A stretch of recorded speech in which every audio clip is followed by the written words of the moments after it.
أطلقت القوة الصاروخية في القوات المسلحة اليمنية عملية استهداف لمطار يافا المسمى إسرائيليا بن غوريون، وذلك أثناء وصول المجرم بنيامين نتنياهو. وقد نفذت العملية بصاروخ باليستي نوع فلسطين 2.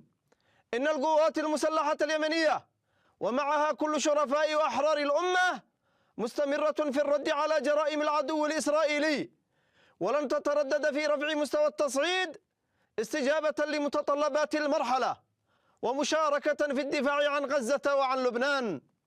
وإن هذه العمليات لن تتوقف إلا بعد وقف العدوان على غزة وكذلك على لبنان.